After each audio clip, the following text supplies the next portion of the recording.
नमस्कार मेरे प्यारे बच्चों, कैसे हैं आप सभी। हमारे YouTube चैनल विवेक क्लासेस में एक बार फिर से आप सभी का स्वागत है। देखिए, हमने एक सीरीज स्टार्ट की थी अपने चैनल पर, जो कि ज्योग्राफी का MCQ हमने स्टार्ट किया था, भूगोल का। इसमें हम भारतीय भूगोल के बारे में पढ़ रहे थे। लेकिन अभी हम देखो, अभी आप सभी का एक एग्जाम आ रहा है, PET का पेपर आ रहा है, दिल्ली पुलिस का पेपर है आप सभी का, यूपी पुलिस का भी पेपर होना ही है आपका। तो इन सभी एग्जाम को ध्यान में रखते हुए अभी हम एक और सीरीज स्टार्ट कर रहे हैं, एक और क्लास स्टार्ट कर रहे हैं अपनी। इसमें जो आपको भूगोल पढ़ाया जाएगा, बिल्कुल एकदम थ्योरी तरीके से पढ़ाया जाएगा। इसमें किसी प्रकार के MCQ का प्रयोग नहीं होगा। इस क्लास से आप सभी को बहुत लाभ मिलेगा आपके एग्जाम में। आपके एग्जाम के पर्पज से हम इसमें तैयारी कराएंगे। ऐसा नहीं है कि हम क्लास को बहुत खींचने की कोशिश करेंगे, नहीं। हम जो है बहुत कम समय में आपकी जो है ज्योग्राफी की जो क्लास है, भूगोल की जो क्लास होगी, इसको हम कंप्लीट करेंगे। आपके एग्जाम के पर्पज से ही हम इसमें आप सभी की तैयारी कराएंगे। बस एक बिल्कुल एकदम आपको जो है पूरे डेडिकेशन के साथ अपने एग्जाम की जो है समय को देखते हुए आपको बहुत अच्छी तरीके से तैयारी करके चलनी है। अपने नोट्स बनाएं, अच्छी तरीके से नोट्स बनाएं, ताकि जब आप एग्जाम हॉल के अंदर बैठो और एग्जाम हॉल के अंदर जैसे ही आपके सामने भी क्वेश्चन खुल गया जो है क्वेश्चन ओपन होगा, क्वेश्चन खुलकर आएगा, तो आप अपने एग्जाम को बहुत अच्छा जो है क्वेश्चन को अपने जो है एकदम से आपके क्वेश्चन माइंड में आना चाहिए कि ये तो हमने उस नोटबुक के अंदर पढ़ा था, अपने नोट्स में पढ़ा था। आपको अपने नोट्स भी इसी प्रकार से तैयार करने हैं, ठीक है। तो ये जो क्लास है हमारी, ये आपके जो नियर बाय एग्जाम है, जैसे PET का पेपर है, दिल्ली पुलिस का पेपर है, यूपी पुलिस का पेपर है, उसी को ध्यान में रखते हुए इस क्लास को मैंने स्टार्ट किया है। अब ये हमारी ज्योग्राफी की क्लास है। इसके बाद हम भारतीय संविधान, भारतीय इतिहास, भारतीय अर्थव्यवस्था और साइंस और करंट अफेयर्स और कंप्यूटर की क्लास भी हम लेकर आएंगे। जल्द ही आपके सामने इस क्लास को लेकर आएंगे, ठीक है। तो आज हम थोड़ा सा भारत के बारे में समझेंगे। बहुत छोटी सी क्लास है, भारत के बारे में समझेंगे कि भारत को जब हम पढ़ते हैं तो ग्लोब के अंदर आपसे भारत की स्थिति के बारे में पूछता है कि ग्लोब में भारत की स्थिति क्या है। और ग्लोब में भारत की स्थिति को जानने से पहले हमें ग्लोब को थोड़ा सा ध्यान में रखते हुए उसको जो है पढ़ लेना चाहिए, क्योंकि ग्लोब से भी कुछ क्वेश्चन आते हैं। क्योंकि ग्लोब पर जो खींची गई जो काल्पनिक रेखाएं हैं, जिन्हें हम अक्षांश रेखा और देशांतर रेखा के नाम से जानते हैं, ठीक है, यही से आपके पेपर के अंदर क्वेश्चन आते हैं। क्योंकि कुछ अक्षांश रेखाएं हमारे ग्लोब पर खींची गई हैं और कुछ देशांतर रेखाएं हमारे ग्लोब पर खींची गई हैं। तो ये जो रेखाएं खींची गई हैं, यहाँ से कैसे क्वेश्चन बनते हैं, सबसे पहले तो मैं आपको एक छोटा सा ग्लोब समझाऊंगा। उसके बाद हम अपनी ग्लोब को समझेंगे, ग्लोब में भारत की स्थिति क्या है, ठीक है। तो चलिए अपनी क्लास को शुरू करते हैं, ईश्वर का नाम लेते हुए।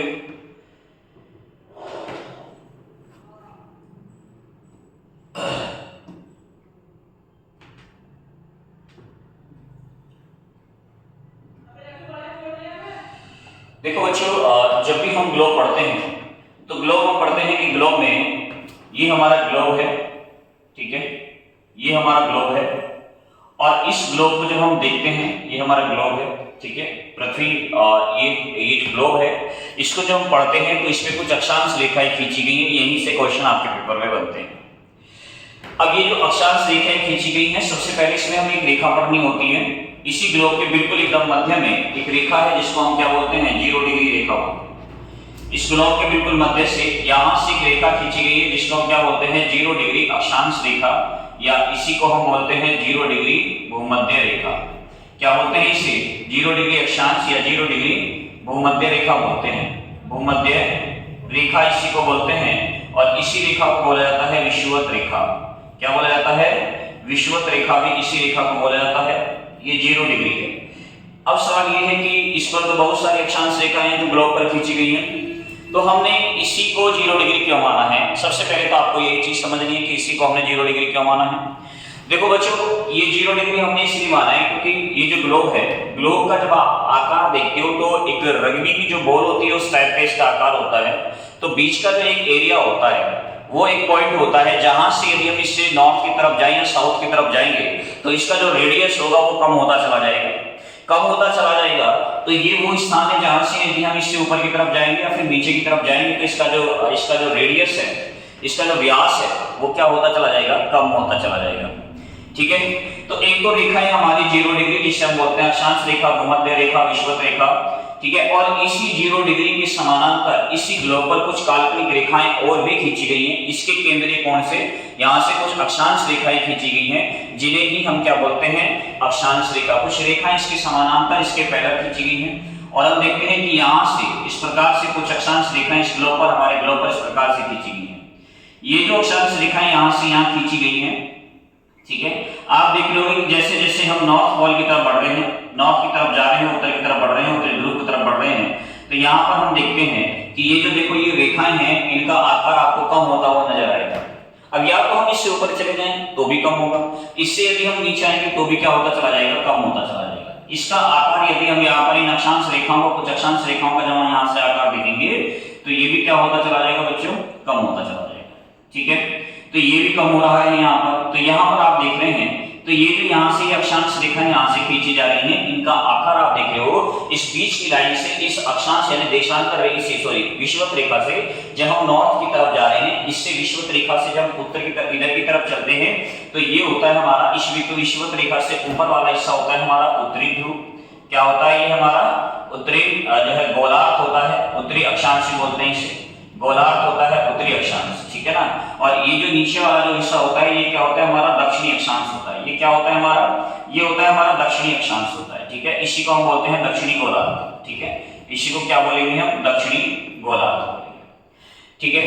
तो इस विषुवत रेखा से जो ऊपर वाला जो हिस्सा है इसे उत्तरी गोलार्ध बोलते हैं, और इससे दक्षिण वाला जो हिस्सा है इसे क्या बोलते हैं, दक्षिणी गोलार्ध बोलते हैं। सबसे पहले चीज तो आपको यही समझना है कि उत्तरी गोलार्ध क्या है और दक्षिणी गोलार्ध क्या है, ठीक है। उत्तरी अक्षांश कहाँ आएगा और दक्षिणी अक्षांश कहाँ आएगा, सबसे पहले आपको यही चीज समझनी होगी।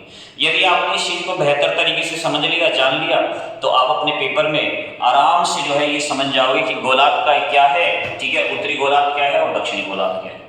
यहाँ से जब हम जाते हैं तो इसी ग्लोब पर, हमारे इस ग्लोब पर कुछ अक्षांश रेखाएं यहाँ पर खींची गई है। सबसे पहले देखो, इस 0 डिग्री से हम ऊपर की तरफ जाएंगे तो 1 degree, 2 degree, 3 degree, 4 degree, 5 degree, 6 degree, 7 degree, 8 degree, ऐसे हम चलते हैं। और जब हम ऐसे चलते हैं तो हम लास्ट में यहाँ पर पहुंचते हैं, और यहाँ पर पहुंचते पहुंचते हम कहाँ पहुंच जाते हैं, 90 डिग्री पर पहुंच जाते हैं।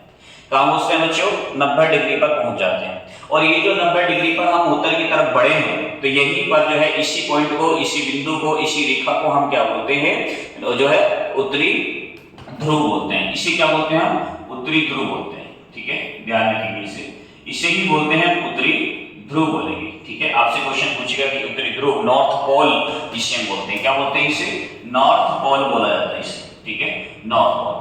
ऐसे जैसे हमने यहाँ से उत्तर की तरफ चले हैं, ऐसे ही यदि हम दक्षिण की तरफ चलने की कोशिश करेंगे, जब हम दक्षिण की तरफ चलेंगे तो 1 degree, 2 degree, 3 degree, 4 degree, 5 degree, 6 degree, फिर हम लास्ट में आते आते यहाँ पहुंच जाते हैं और इस बिंदु पर आ जाते हैं।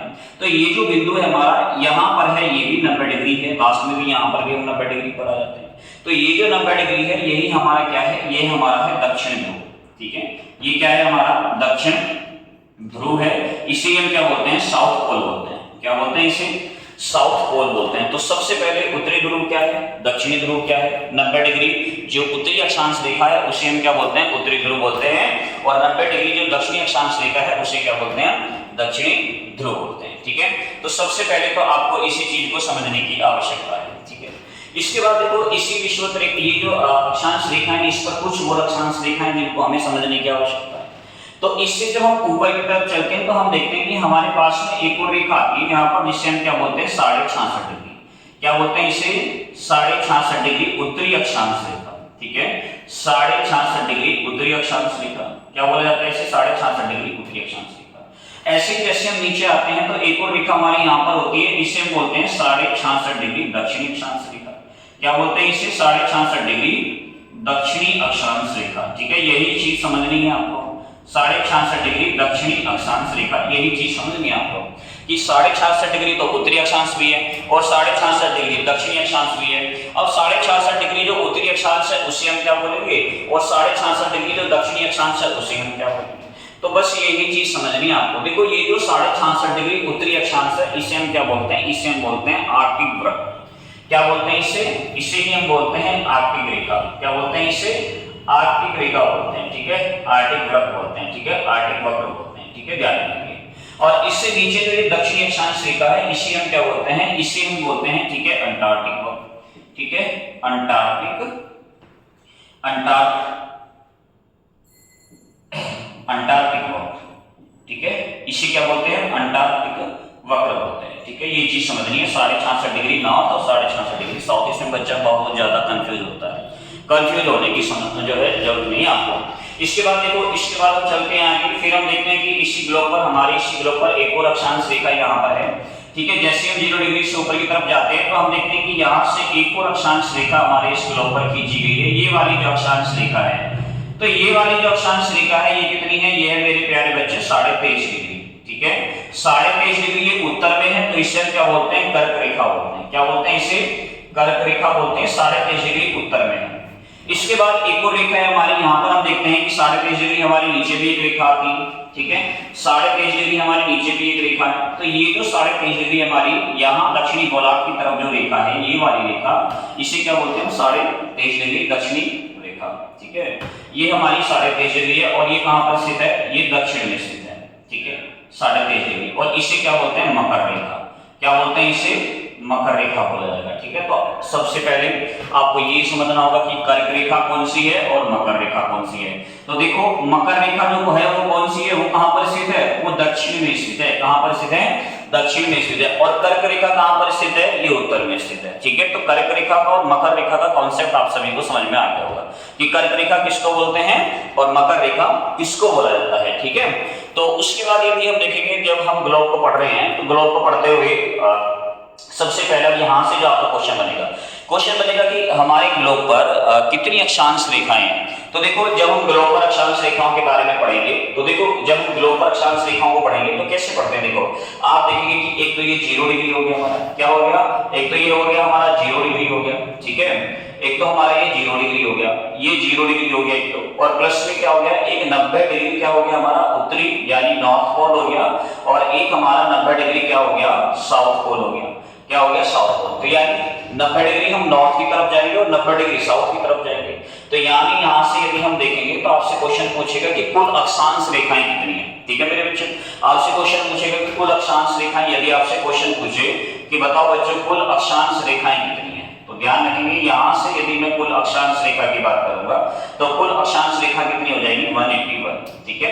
क्योंकि 90 डिग्री ये 90 डिग्री कितना हो गया, 180, और एक हम 0 डिग्री को भी काउंट करते हैं तो कितनी हो जाती है, 181 हो जाती है। कितनी हो जाती है, 181। तो आपसे क्वेश्चन पूछेगा कि कुल अक्षांश रेखाएं कितनी है, 181 है अक्षांश रेखाएं, ठीक है। ये चीज समझ में आ गई। इसके बाद जो क्वेश्चन आपसे बनता है कि आपसे क्वेश्चन बनता है कि वृत्ताकार अक्षांश रेखाएं कितनी है, ठीक है। वृत्ताकार अक्षांश रेखा कितनी है, ठीक है। वृत्ताकार अक्षांश रेखाएं कितनी है, अक्षांश रेखा। तो देखो, वृत्ताकार जब मैं अक्षांश रेखा की बात करता हूं तो ये जो वृत्ताकार अक्षांश रेखा का जो कॉन्सेप्ट आया है, तो आपको यहां से एक चीज समझ में आ रही होगी, ये जो 90 डिग्री ये जो साउथ है और 90 डिग्री जो नॉर्थ है, ये देखो ये एक रेखा के रूप में नहीं है, सिर्फ ये एक पॉइंट के रूप में, एक बिंदु के रूप में। इसीलिए इसको हम एक जो है क्या, एक वृत्ताकार रेखा के रूप में काउंट नहीं करते हैं, ये सिर्फ बिंदु के रूप में होती है। वृत्ताकार तो सिर्फ हमारी कहां से कहां तक, यहाँ से जो है 90 डिग्री नॉर्थ को और 90 डिग्री साउथ को यदि हम छोड़ देंगे तो बाकी सभी हमारी वृत्ताकार हो जाएंगी, बाकी सभी हमारी कैसी हो जाएगी, वृत्ताकार हो जाएंगी। तो यदि आपसे क्वेश्चन पूछेगा वृत्ताकार अक्षांश रेखाएं कितनी हैं, तो वृत्ताकार अक्षांश रेखा की यदि हम बात करेंगे तो आप देखो यहां से 90 डिग्री नॉर्थ और 90 डिग्री यदि मैं साउथ को निकाल दूंगा, यानी दो रेखाएं मैंने माइनस कर दी हैं, एक तो 90 डिग्री नॉर्थ माइनस कर दिया है और एक 90 डिग्री साउथ माइनस कर दिया है। ये दोनों रेखाएं मैंने माइनस कर दी हैं। तो माइनस करने के बाद टोटल मेरे पास संख्या कितनी थी, 181 थी। मैंने इसमें से दो रेखाएं घटा दी तो कितनी बची, 179 बची, ठीक है। तो जो कुल जो आपसे सर्कुलर जो है सर्किल जो क्या पूछेगा, सर्किल जो लेटरल लाइन पूछेगा वो कितनी हो जाएंगी हमारी, 179 हो जाएगी। यानी हमारी जो वृत्ताकार अक्षांश रेखाएं हैं उनकी संख्या कितनी है, 179 है, ठीक है। तो ये चीज समझ में आई होगी, कर्क रेखा, मकर रेखा क्या होता है, आर्कटिक वक्र क्या होता है, अंटार्कटिक वक्र क्या होता है, ठीक है। कौन सी रेखा को हम जो है उत्तरी अक्षांश बोलते हैं, कौन सी रेखा को हम दक्षिणी अक्षांश बोलते हैं। तो 0 डिग्री से ऊपर की तरफ जाते हैं तो उत्तरी होता है, 0 डिग्री से नीचे की तरफ आते हैं तो क्या होता है, हमारा दक्षिणी होता है। इसके बाद आप देखेंगे देखो मैं एक और कॉन्सेप्ट यहां से समझाता हूं आपको। जब भी आप इन रेखाओं के बारे में पढ़ते हैं तो आपसे एक और क्वेश्चन जो है सन से आता है।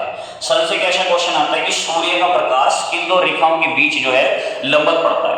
किन दो रेखाओं के बीच जो है सूर्य का प्रकाश क्या रहेगा, लंबवत पड़ेगा। दक्षिण में एक ऐसी अक्षांश रेखा होगी जहां पर सूर्य का प्रकाश लंबवत जाएगा। ऐसे ही एक रेखा उत्तर में होगी जहां पर सूर्य का प्रकाश लंबवत जाएगा। तो सूर्य का प्रकाश जो है किन दो रेखाओं के बीच में लंबवत रहता है और सूर्य का प्रकाश कौन सी रेखा पर हमेशा बना रहता है। तो देखो जब भी हम पढ़ते हैं तो हम देखते हैं कि ये जो हमारी जो ये दो अक्षांश रेखाएं हैं यहाँ पर कौन कौन सी अक्षांश रेखाएं, एक तो है हमारी ये वाली अक्षांश रेखा और एक ये वाली अक्षांश रेखा। तो ये जो 23.5 डिग्री जो हमारी नॉर्थ और साउथ वाली जो ये रेखा है यानी जो हमारी कर्क रेखा और मकर रेखा है, ठीक है, ये जो हमारी क्या है, ये कर्क रेखा है और मकर रेखा है। तो इन दोनों के बीच में ही सूर्य का प्रकाश हमेशा लंबवत बना रहता है। सूर्य का प्रकाश लंबवत कैसे बना रहेगा, जैसे कि मैं कहूंगा कि देखो जो 21 मार्च का जो समय होता है, ठीक है, उत्तरी गोलार्ध की यदि हम बात करेंगे तो उत्तरी गोलार्ध में जो सबसे बड़ा दिन आएगा वो 21 जून को आता है। 21 जून को उत्तरी गोलार्ध का सबसे बड़ा दिन इसलिए आता है क्योंकि सूर्य का प्रकाश कर्क रेखा पर लंबवत पड़ रहा होता है। ठीक है, सूर्य का प्रकाश किस पर लंबवत पड़ रहा होता है, इस कर्क रेखा पर लंबवत पड़ रहा होता है। इस कर्क रेखा पर लंबवत पड़ेगा तो यानी यहां से जो है यहां पर ये उत्तरी गोलार्ध का बड़ा दिन हो जाएगा और दक्षिणी गोलार्ध का छोटा दिन हो जाएगा। तो यदि आपसे क्वेश्चन पूछे कि भैया उत्तरी गोलार्ध का बड़ा दिन क्या है, उत्तरी गोलार्ध यदि मैं बात करूंगा कि उत्तरी गोलार्ध का बड़ा दिन क्या है, ठीक है, सबसे बड़ा दिन कौन सा होता है उत्तरी गोलार्ध में जो सबसे बड़ा दिन होता है वो कौन सा होता है, 21 जून का होता है। कब का होता है, 21 जून का होता है। ठीक है, यानी 21 जून को सूर्य का प्रकाश कर्क रेखा पर लंबवत पड़ेगा। ठीक है, यहाँ सन का जो प्रकाश पड़ेगा और लंबवत पड़ेगा वो कब पड़ेगा, 21 जून को पड़ेगा। ठीक है, इसके बाद हम देखते हैं कि 21 जून के बाद सूर्य जो होता है वो दक्षिणी गोलार्ध की तरफ जो है चलता है। ठीक है, पृथ्वी जो है होगी वो जो है सूर्य का चक्कर लगा रही होगी और पृथ्वी के चक्कर लगाने का ऐसा क्रम बनता है कि सूर्य का प्रकाश दक्षिणी गोलार्ध की तरफ बढ़ना शुरू हो जाता है। कब के बाद, 21 जून के बाद। इसके बाद हम देखते हैं कि 21 जून के बाद क्या होता है कि 21 जून के बाद ये सूर्य यहाँ से वापस लौटता है और फिर विषुवत रेखा पर पहुंचता है। कब पहुंचता है, 23 सितंबर के आसपास जो है 22 सितंबर के आसपास 22 सितंबर को ये कहां पहुंचता है, 22 सितंबर को सूर्य का प्रकाश कहां पर पहुंचता है, विषुवत रेखा पर पहुंचता है। ठीक है, तो हम देखते हैं कि यहाँ पर जो है सूर्य का प्रकाश पहुंच जाएगा, यहाँ पर पहुंच जाएगा, कब पहुंच जाएगा, 22 सितंबर को। इसके बाद ये नीचे की तरफ जाएगा और यहाँ फिर जो है यहाँ जो मकर रेखा है, इस मकर रेखा पर हम देखते हैं कि 22 दिसंबर को सूर्य का प्रकाश लंबवत पड़ेगा। तो सूर्य का प्रकाश जो है मकर रेखा पर जो लंबवत पड़ेगा वो कब पड़ेगा, 22 दिसंबर को। तो यानी जो आपसे दूसरा क्वेश्चन बनेगा कि दक्षिणी जो ध्रुव होती है, दक्षिणी जो गोलार्ध होता है, इसका सबसे बड़ा दिन कौन सा होता है, तो दक्षिणी गोलार्ध का सबसे बड़ा दिन कौन सा होता है, 22 दिसंबर होता है। कौन सा होता है, 22 दिसंबर। अब यदि देखो यही से क्वेश्चन बन जाएगा, एक तो उत्तरी गोलार्ध का बड़ा दिन आपको पता है, दक्षिणी गोलार्ध का बड़ा दिन पता है। इसके बाद क्वेश्चन कैसे बनते हैं, इन्हीं क्वेश्चन को एग्जामिनर घुमाने की कोशिश करता है, घुमा देता है।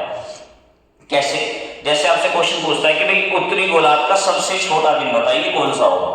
अब देखो उत्तरी गोलार्ध का सबसे छोटा दिन कौन सा हो जाएगा, 22 दिसंबर हो जाएगा। क्यों हो जाएगा, क्योंकि ये 22 दिसंबर दक्षिणी गोलार्ध का सबसे बड़ा दिन है, क्योंकि सूर्य का प्रकाश इसी रेखा पर क्या पड़ रहा होगा, लंबवत पड़ रहा होगा। लंबवत पड़ रहा होगा तो यानी यहाँ से हम तो उत्तरी गोलार्ध में स्थित है कर्क रेखा, उत्तरी गोलार्ध में, तो यानी यहाँ पर सूर्य का प्रकाश कैसा पड़ रहा होगा, तिरछा पड़ रहा होगा, तो सबसे छोटा दिन हो जाएगा। इसके बाद हम देखते हैं कि ये जो 21 जो है दक्षिणी गोलार्ध का जो सबसे छोटा दिन होता है वो कौन सा होता है, 21 जून होता है। कौन सा होता है, 21 जून होता है। दूसरा क्वेश्चन बनता है कि सूर्य का प्रकाश वर्ष में कौन सी रेखा पर 2 बार लंबवत पड़ता है, ये भी क्वेश्चन आपके पेपर में बनता है। तो देखो सूर्य का प्रकाश वर्ष में 2 बार लंबवत कौन सी रेखा पर पड़ेगा, इस जीरो रेखा पर पड़ेगा। किस पर पड़ता है बच्चों, इस 0 डिग्री रेखा पर जो है सूर्य का प्रकाश वर्ष में 2 बार लंबवत पड़ता है। कब पड़ता है, एक तो पड़ता है 21 मार्च को।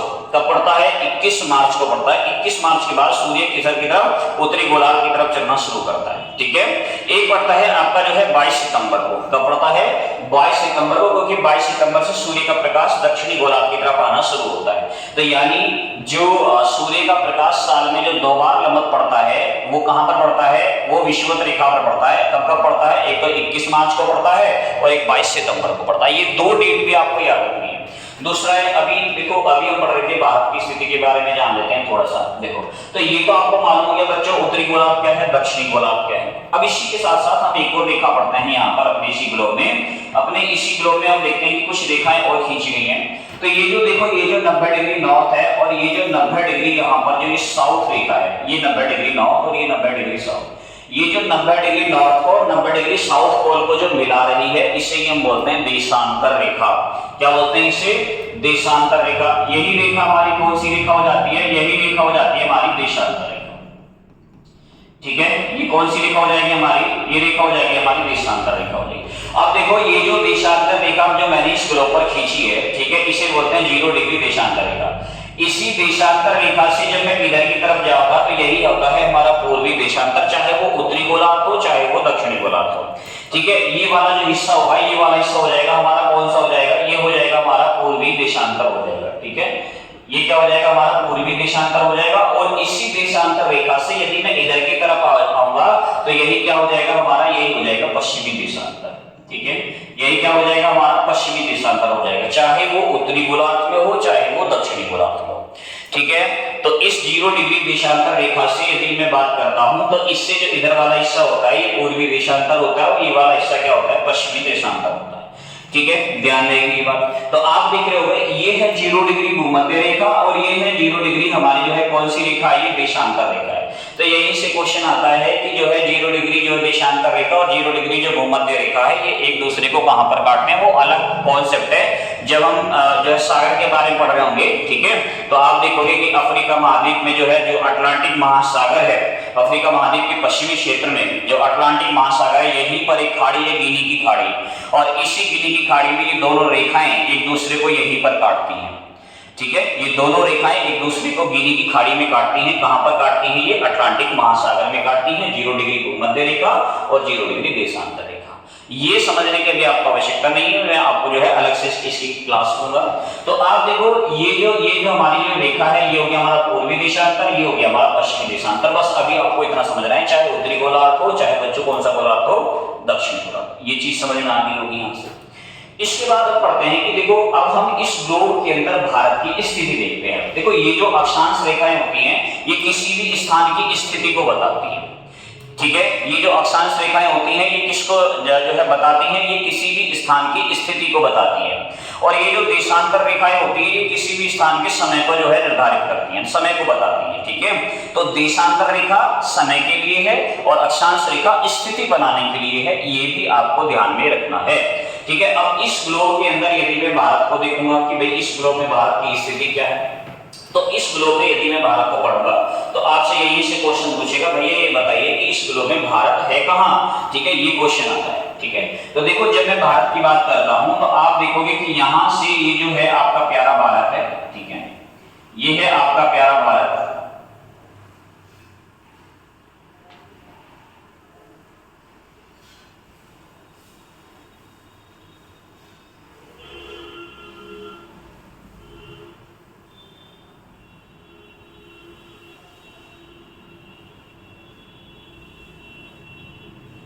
ठीक है, ये है भारत हमारा, ठीक है, ये हमारा भारत हो जाएगा। और ये भी हम देखेंगे इस कर्क रेखा की यदि मैं बात करूंगा तो देखो ये भारत से अब यहां से भारत की लोकेशन क्या है, भारत की स्थिति क्या है ग्लोब के अंदर, तो आपको यहां से सही तरीके से समझ में आता है। देखो क्या ये हमारा जो भारत है क्या ये हमारी इस रेखा को टच कर रहा है, नहीं कर रहा है, ठीक है। क्या हमारा भारत विषुवत रेखा को टच कर रहा है, नहीं कर रहा है। तो क्या हमारा भारत इस 0 डिग्री देशांतर रेखा को भी टच कर रहा है, नहीं कर रहा है। तो यदि हम भारत की स्थिति के बारे में पढ़ेंगे तो यदि मैं विषुवत रेखा के हिसाब से देखूं तो विषुवत रेखा से कौन सी गोलार्ध में, उत्तरी गोलार्ध में। एक तो गोलार्ध के हिसाब से देखें, अक्षांश रेखा के हिसाब से देखें तो उत्तरी अक्षांश आ गया, उत्तरी गोलार्ध आ गया।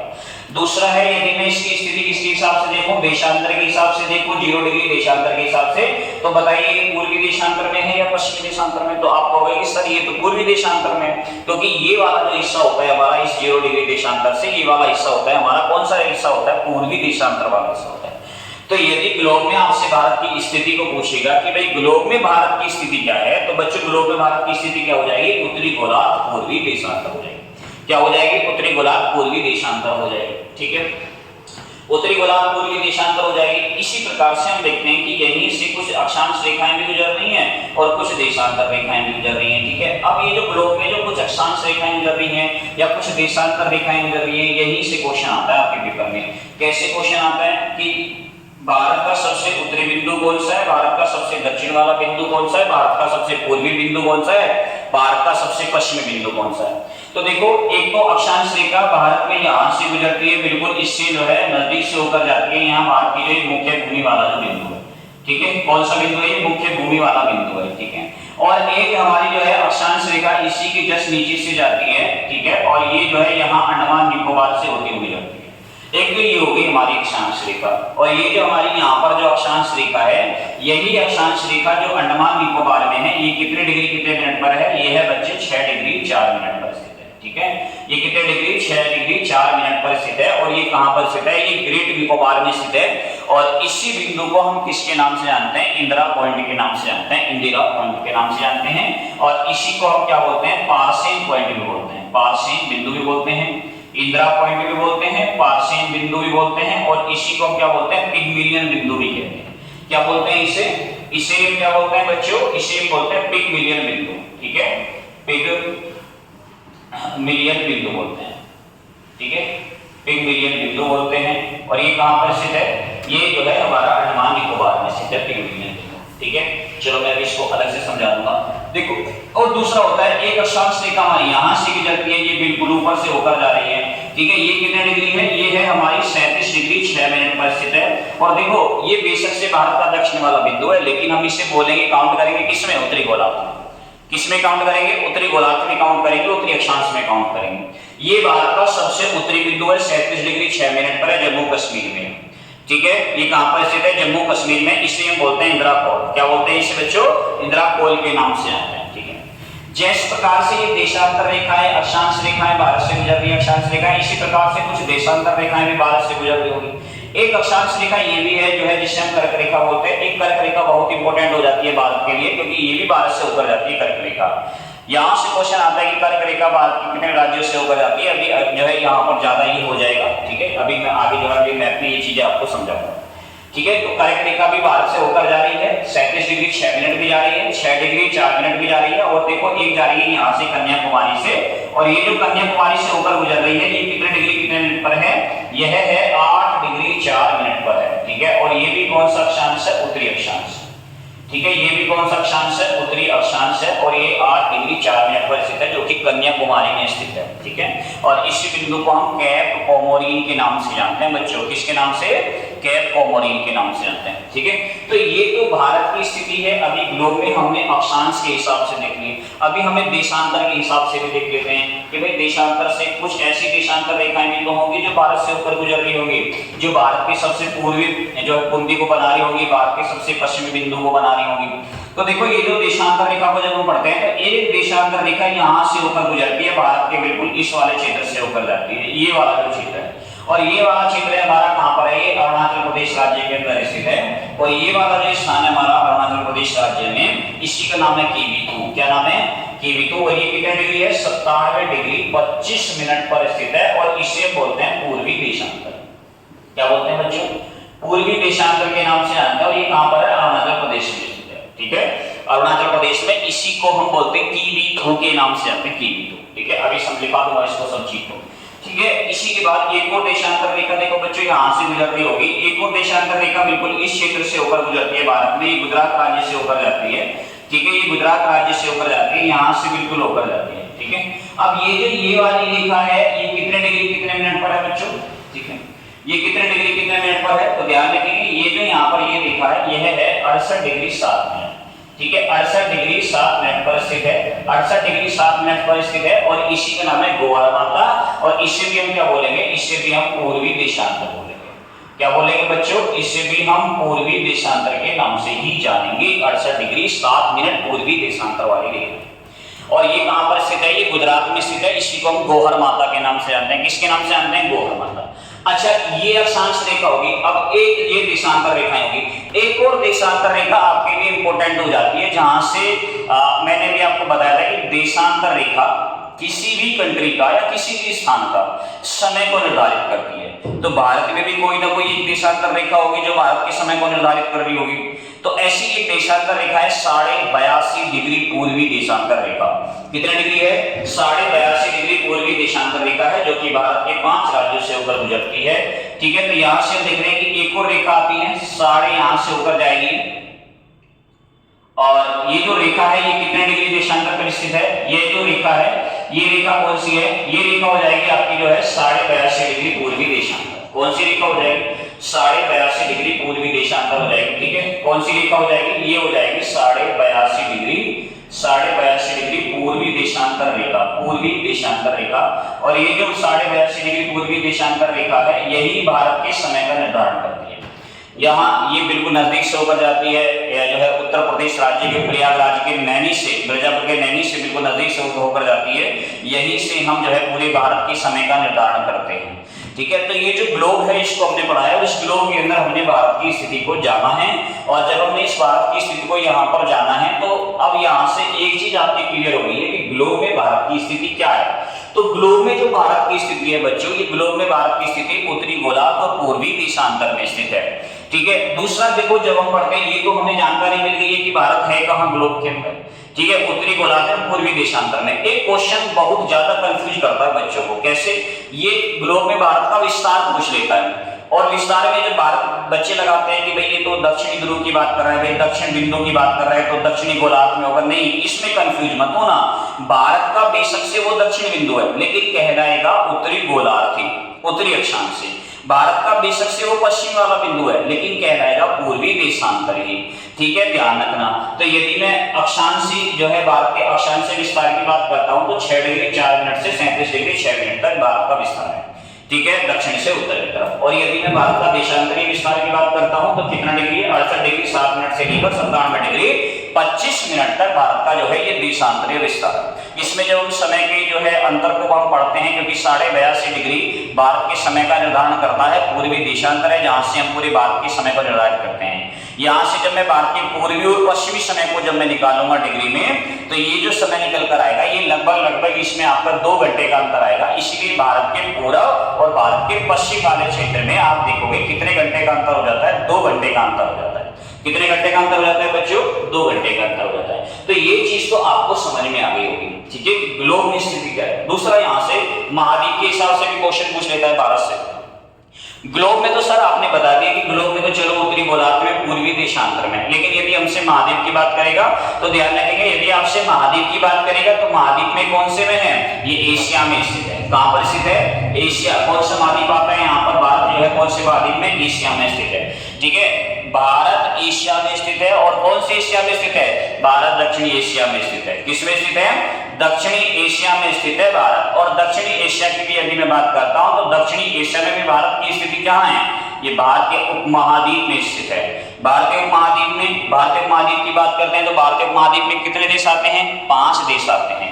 भारतीय उपमहाद्वीप में कितने देश आएंगे, 5 देश आएंगे। ठीक है, ये चीज आपको याद रखनी है। भारतीय उपमहाद्वीप में 5 देश आते हैं। और कौन से 5 देश आते हैं, बांग्लादेश आता है, ठीक है, भूटान आता है, नेपाल आता है, भारत आता है, और आपका जो है कौन सा आता है, ठीक है, पाकिस्तान आता है। तो ये 5 देशों के नाम भी आपको याद रखने हैं भारतीय उपमहाद्वीप में, और इसी में स्थित आपका प्यारा भारत। ठीक है, तो भारत की स्थिति को हमने यहाँ से जान लिया है। ये चीज आपको बेहतर तरीके से समझ में आ गई होगी। इसको अच्छी तरीके से नोट कर लो, क्योंकि एक बिंदु मैंने बहुत अच्छी तरीके से समझाने की आपको कोशिश की है। इसके बाद हम चलेंगे आगे, हम अपने जो है अगली स्लाइड को हम देखेंगे। जब भी हम अगली स्लाइड को देखते हैं कि भाई अगली स्लाइड को जो हम देखेंगे, ठीक है, अभी हम अगली स्लाइड में देखेंगे, मैं आपको बताऊंगा ग्लोब से।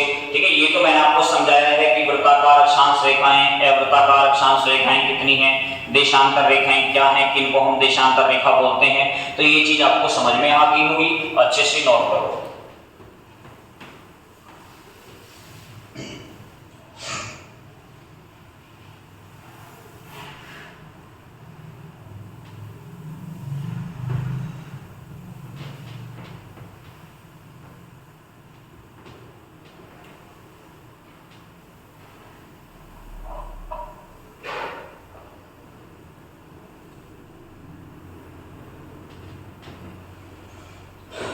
ठीक है बच्चों, नोट कर लिया होगा आप सभी। आगे चलते हैं।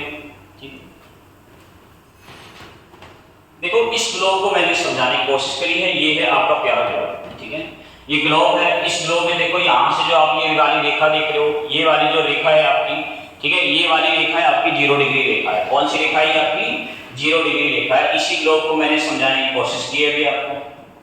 ठीक है, ये देखो ये वाली जो रेखा गुजर रही है आपकी, ये वाली जो रेखा है ये 0 डिग्री भूमध्य रेखा है। ये कौन सी रेखा है बच्चों, ये 0 डिग्री भूमध्य रेखा है। ठीक है, 0 डिग्री भूमध्य रेखा। ठीक है, और इससे ऊपर की तरफ जब हम जाते हैं तो उत्तरी गोलार्ध पड़ता है, इससे नीचे की तरफ आते हैं तो ये कौन सा पड़ता है हमारा दक्षिणी गोलार्ध। और इस ग्लोब पर जो ये आप ये वाली रेखाओं को देख रहे हो, ये वाली रेखाएं जो खींच रही है इस ग्लोब पर, ठीक है, ये वाली रेखाएं जो खींच रही है ये कौन सी रेखाएं हैं, ये सभी देशांतर रेखाएं हैं। अक्षांश रेखा और देशांतर रेखा में आपको एक चीज का फर्क समझना पड़ेगा कि देखो ये जो देशांतर रेखाएं हैं इनकी सभी की लंबाई समान होती है, लेकिन इनके बीच की दूरी समान नहीं होती है, ठीक है। देशांतर रेखाएं जितनी भी हैं सभी की लंबाई समान होती है, लेकिन बीच की दूरी समान नहीं होती है। अक्षांश रेखाओं के बीच की दूरी क्या होती है, समान होती है, लेकिन इनकी जो है लंबाई बराबर नहीं होती है, क्योंकि अक्षांश रेखाएं क्या होती है, देखो ये वृत्ताकार होती है और ऊपर जाकर देखो इनकी जो लंबाई है वो घटती चली जाती है। तो जो अक्षांश रेखाएं होती हैं इनकी लंबाई क्या नहीं होती है, अक्षांश रेखाओं की लंबाई समान नहीं होगी, ध्यान रखना है बच्चों, ठीक है। तो ध्यान रखेंगे कि जो अक्षांश रेखा है, ठीक है, अक्षांश रेखा की लंबाई क्या नहीं है, समान नहीं है, इनकी लंबाई समान नहीं है। लेकिन जो देशांतर रेखा है ना, देशांतर रेखा, इन देशांतर रेखा की क्या है बेटा, लंबाई समान है, ठीक है। देशांतर रेखा की लंबाई क्या रहेगी, समान रहेगी, इस चीज का आपको विशेष रूप से ध्यान रखना है। दूसरा है देखो ये जो अक्षांश रेखा, ये वाली अक्षांश रेखा, ये अक्षांश रेखा, ये अक्षांश रेखा, इनके बीच की जो दूरी होती है लगभग देखो समानांतर तो होती है, इनके बीच की दूरी समांतर होती है, समानांतर ये एक दूसरे के समानांतर होती है और इनके बीच की दूरी लगभग समान होती है। तो दो अक्षांश रेखाओं के बीच की जो दूरी होती है मेरे बच्चों, ये कितनी होती है, 111 किलोमीटर होती है। इसका भी आपसे विशेष रूप से ध्यान रखना है, यानी एक डिग्री से दूसरी डिग्री पर पहुंचने के लिए आपको 111 किलोमीटर चलना पड़ेगा, ठीक है। तो दो अक्षांश रेखाओं के बीच की जो लगभग दूरी होती है 111 किलोमीटर होती है और सभी अक्षांश रेखाओं के बीच की दूरी लगभग क्या होती है, समान होती है, ठीक है। दूसरा यदि मैं देशांतर रेखा की बात करता हूं तो देखो ये जो देशांतर रेखा है, यहां से भी क्वेश्चन आता है कि देशांतर, दो देशांतर रेखाओं के बीच सबसे अधिक दूरी कहां होती है। तो ध्यान रखिए, देखो ये क्या है कि जो मैंने आपको बताया था कि ये जो ग्लोब है हमारा इस प्रकार से रखने की बोल के आकार का है। तो देखो ये जो हमारी ये रेखाएं, ये देखो विषुवत रेखा, ये जो हम विषुवत रेखा पे देशांतर रेखाएं इस प्रकार से घूम रही हैं, इस प्रकार से घूम रही है। तो यहाँ पर देखो ये यहाँ पर ऊर्ध्वाधर है, तो यहाँ पर ये उठी हुई है। तो जो दो देशांतर रेखाएं हैं इनके बीच की दूरी सबसे अधिक कहां पर होगी, ये विषुवत रेखा पर होगी। तो ध्यान रखेंगे दो देशांतर रेखाओं के बीच सबसे अधिक दूरी होती है कहां, ये होती है विषुवत रेखा पर। और कितनी होती है, कितनी होती है, ये 111.32 किलोमीटर होती है, ठीक है। कितनी होती है, 111.32 किलोमीटर होती है। ये किसके बीच की होती है, ये दो देशांतर रेखाओं के बीच की दूरी होती है, ठीक है। ये दो देशांतर रेखाओं के बीच की दूरी होती है और ये भूमध्य रेखा पर होती है, सबसे अधिक दूरी होती है। दूसरा आपसे क्वेश्चन पूछेगा कि भाई देशांतर रेखाओं के बीच अधिक तो बता दिया लेकिन कम नहीं बताया। तो देखो देशांतर रेखाओं के बीच सबसे कम दूरी जो देखो यहाँ पर ये नॉर्थ पोल है, यहाँ पर साउथ पोल है, यहाँ पर नॉर्थ पोल है। तो देखो ये यहाँ पर आकर सभी देशांतर रेखाएं यहाँ भी और यहाँ भी आकर मिल रही है। तो यानी उत्तरी ध्रुव और दक्षिणी ध्रुव पर देशांतर रेखाओं के बीच सबसे कम होती है, 0 किलोमीटर हो जाती है, यहाँ पर आकर ये मिल जाती है, ठीक है। तो ध्यान रखेंगे ध्रुवों पर देशांतर रेखाओं के बीच की दूरी क्या होती है, पोल पर जो है पोल पर देशांतर रेखाओं की जो बीच की दूरी होगी वो शून्य हो जाती है, बिल्कुल माइनस शून्य हो जाएगी, कम हो जाएगी, ठीक है। तो ध्यान रखेंगे जो है यहाँ पर जो है यानी दक्षिणी ध्रुव में और उत्तरी ध्रुव में देशांतर रेखाओं के बीच की दूरी शून्य हो जाएगी। सबसे अधिक दूरी रहेगी भूमध्य रेखा पर 111.32 किलोमीटर, ठीक है। देशांतर रेखा की लंबाई समान होती है, ध्यान रखेंगे देशांतर रेखाओं की जो लंबाई होती है वो समान होती है। अक्षांश रेखाओं की मेरे बच्चों लंबाई समान नहीं होती है, लेकिन इनके बीच की दूरी समान होती है। देशांतर रेखाओं के बीच की दूरी समान नहीं होती है। समान क्यों नहीं होती है, क्योंकि ये ऊर्ध्वाधर होती है, भूमध्य रेखा पर सबसे अधिक दूरी होती है और पोल पे जाकर इसकी दूरी क्या हो जाती है, शून्य हो जाती है, इसीलिए इनके बीच की दूरी समान नहीं होती है, ठीक है। तो ये कॉन्सेप्ट भी आपको समझ में आ गया होगा, ठीक है बच्चों। अगला देखते हैं, अगला हमारा ये वाला स्लाइड है हमारा। देखो अब देखो इसको समझने की कोशिश कीजिए, मैंने इसलिए लगाया है ताकि आप इसको अच्छी तरीके से समझ जाएंगे कि भारत की स्थिति क्या है। तो देखो ये है हमारा प्यारा भारत है, देखो ये हमारा प्यारा भारत है, ठीक है। और देखो ये जो लाइन है ये 0 डिग्री लाइन है, ये 0 डिग्री लाइन है, ये वाली लाइन, ठीक है। और ये देखो यहाँ से जो ये हमारा भारत है, ठीक। और ये भारत की स्थिति आप देखो, इस जो है भारत की स्थिति को आप देखोगे तो यहाँ आप देख रहे हो एक लाइन है, ग्रीनिश लाइन है, और इसी ग्रीन जो है इस 0 डिग्री से यदि आप इसकी तरफ जाओगे, इस 0 डिग्री से यदि आप इसकी तरफ जाओगे तो आप देखने की कोशिश करोगे कि यहाँ पर देखो ये भारत इस पूर्वी देशांतर में स्थित है। भारत ये रहा यहाँ पर स्थित है पूर्वी देशांतर में, और इससे उत्तर में है भारत, तो उत्तरी गोलार्ध में स्थित है। कहां पर स्थित है? ये उत्तरी गोलार्ध में स्थित है। ठीक है, ये हमारा ग्लोब है, पूरा ग्लोब है। ठीक है, और इस ग्लोब में भारत की लोकेशन यदि मैं देखूंगा तो ये हमारा प्यारा भारत है और यहीं पर है भारत, उत्तरी गोलार्ध पूर्वी देशांतर में स्थित है। ठीक है, ये चीज समझ में आ गई। अभी मैंने आपको समझाया था कि एक रेखा भी गुजरती है भारत से जिसका नाम है कर्क रेखा। कर्क रेखा का भी कॉन्सेप्ट हम थोड़ा सा समझ लेते हैं। ठीक है, ये कर्क रेखा का कॉन्सेप्ट हम थोड़ा सा समझ लेते हैं। यहाँ से हम एक रेखा जो है गुजारेंगे अभी, जिसको हम कर्क रेखा यानी कैंसर लाइन बोलते हैं। अब आपसे क्वेश्चन पूछेगा कि भैया ये जो ग्लोब में जो हम इस जो है इस जो कर्क रेखा को जब हम पढ़ते हैं तो भारत के कितने राज्यों से, तो ध्यान रखेंगे कर्क रेखा जो गुजरती है बच्चों, कर्क रेखा भारत के 8 राज्यों से होकर गुजरती है। कर्क रेखा कितने राज्यों से? 8 राज्यों से होकर गुजरती है। अच्छा, ये कर्क रेखा होती कौन सी है? ये कर्क रेखा वो होती है जो 23.5 डिग्री, कितने डिग्री? 23.5 डिग्री की कहां पर होती है? ये उत्तरी गोलार्ध वाली रेखा होती है, उत्तरी अक्षांश वाली रेखा होती है, जिससे हम क्या बोलते हैं? कर्क लाइन बोलते हैं, कर्क रेखा बोलते हैं।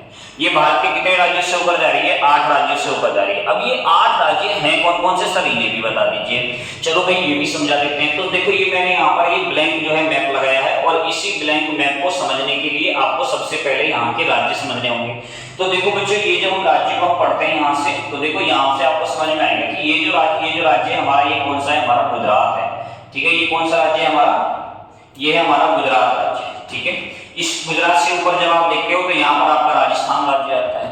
राजस्थान से जब आप इधर की तरफ चलते हैं तो आपका यहाँ पर कौन सा राज्य आता है? ये मध्य प्रदेश आता है। मध्य प्रदेश से इधर की तरफ चलते हैं तो यहाँ से आपका छत्तीसगढ़ राज्य आता है। छत्तीसगढ़ राज्य से जब आप इधर की तरफ चलेंगे तो यहाँ से आपको कौन सा राज्य आएगा? झारखंड राज्य आएगा। झारखंड राज्य से इधर की तरफ चलेंगे तो यहाँ पर आपका कौन सा आएगा? वेस्ट बंगाल आएगा। ठीक है, पश्चिम बंगाल आएगा। पश्चिम बंगाल से इधर की तरफ जाओगे तो आपका त्रिपुरा आएगा और त्रिपुरा से बिल्कुल लास्ट में जब आप निकल जाते हैं तो यहाँ पर आपका क्या आता है? ये मिजोरम आता है। क्या आता है यहाँ पर आपका? ये मिजोरम आता है। तो देखो ये हमें समझना पड़ेगा कि ग्लोब में तो हमने पढ़ लिया भारत की स्थिति, लेकिन भारत के राज्य भी आपको पढ़ने पड़ेंगे। अब मैंने ये वो 8 राज्य लिखना है आपको। ठीक है, ये वो 8 राज्य हैं जहां से कर्क रेखा होकर गुजरती है। ये वो 8 राज्य हैं जहां से कर्क रेखा होकर गुजरती है, 23.5 डिग्री कैंसर लाइन होकर गुजरती है। ये भारत के वो 8 राज्य हैं, ये आपको समझने पड़ेंगे। ठीक है बच्चों, तो देखो जब हम इनको पढ़ते हैं तो देखो कर्क रेखा कहां से होकर जाती है? एक तो हमारे प्यारे गुजरात से जो है भारत में जो है गुजरात से होकर जाएगी। उसके बाद ये रेखा कहां से गुजरती है? मध्य जो है कहां से? मध्य प्रदेश, उसके बाद छत्तीसगढ़, उसके बाद झारखंड, उसके बाद पश्चिम बंगाल, उसके बाद त्रिपुरा, उसके बाद मिजोरम। ठीक है, यही है हमारी 23.5 डिग्री। यही हमारी कितनी डिग्री है? ये हमारी, यह है हमारी 23.5 डिग्री कर्क रेखा। कौन सी रेखा है? ये कर्क रेखा, कर्क रेखा। ठीक है, तो ये भारत के कितने राज्यों से होकर जाती है? भारत के 8 राज्यों से होकर जाती है बच्चों। तो ये आपको समझना पड़ेगा यहाँ से, क्योंकि यहाँ से क्वेश्चन अलग तरीके से पूछ लेता है कि भाई कर्क रेखा पर स्थित भारत के राज्यों को पूर्व से पश्चिम दिशा में लगाइए, पश्चिम से पूर्व दिशा में लगाइए। कर्क रेखा पर स्थित भारत का सबसे पूर्वी राज्य कौन सा है? कर्क रेखा पर स्थित भारत का सबसे पश्चिमी राज्य कौन सा है? तो सबसे पश्चिमी राज्य की बात करते हैं तो गुजरात है, और सबसे पूर्वी राज्य की बात करते हैं तो कौन सा हो जाएगा? हमारा मिजोरम हो जाएगा। ठीक है बच्चों, तो ये चीज समझने की कोशिश करना कि भारत का सबसे पूर्वी राज्य, भारत का सबसे पश्चिमी राज्य, यहाँ से कर्क रेखा होकर गुजरती है। तो देखो आपको हर चीज बिल्कुल बारीकी से समझनी होगी।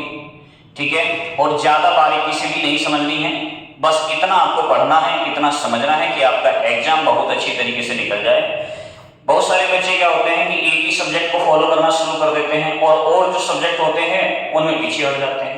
देखो जब भी हम एग्जाम के अंदर बैठते हैं, एग्जाम हॉल के अंदर जाते हैं, हम किसी भी एग्जाम की तैयारी करते होते हैं, तो उस एग्जाम में जितने भी जो है हमारा पैटर्न होता है, सिलेबस होता है, उस पूरे सिलेबस को हमें तैयार करना होता है।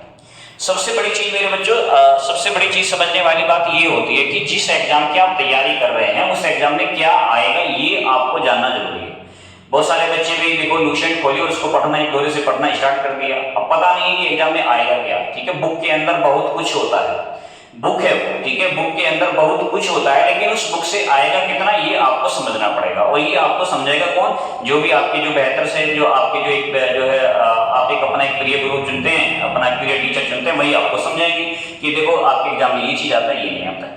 ठीक है, तो तो अपने एग्जाम की तैयारी पूरे डेडिकेशन के साथ करो, पूरे इसमें जो है अपने एग्जाम के लिए पूरी तरीके से तैयार हो जाओ। दिल्ली पुलिस का पेपर है आपका, जल्दी होने वाला है, नवंबर में स्टार्ट हो जाएगा, दिसंबर में कंप्लीट हो जाएगा। इसके बाद यूपी पुलिस की भर्ती आ रही है, इसके बाद इससे पहले आपका पीईटी का पेपर भी होना है, पैट का पेपर भी होना है, जिसके थ्रू लेखपाल की वैकेंसी आ रही है और बहुत सारी वैकेंसी यूपी ट्रिपल एससी इस बार निकालने वाला है। ठीक है, ये घोषणा उत्तर प्रदेश सरकार के द्वारा की है।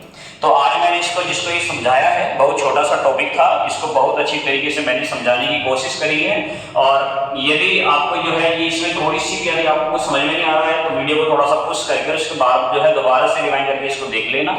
ठीक है मेरे बच्चों, तो मिलते हैं आपसे दूसरी क्लास के बाद। दूसरी क्लास में आपसे मुलाकात होगी। इस क्लास को बहुत अच्छे तरीके से पढ़ना।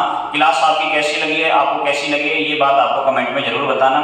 ठीक है, क्योंकि आपके हौसले से ही हमारे हौसले बढ़ते हैं, बच्चों के हौसले से ही एक गुरु की जो है टीचर के हौसले बढ़कर आते हैं। और जब बच्चे मेहनत करते हैं तो टीचर को भी पढ़ाने में मजा आता है, इंटरेस्ट आता है।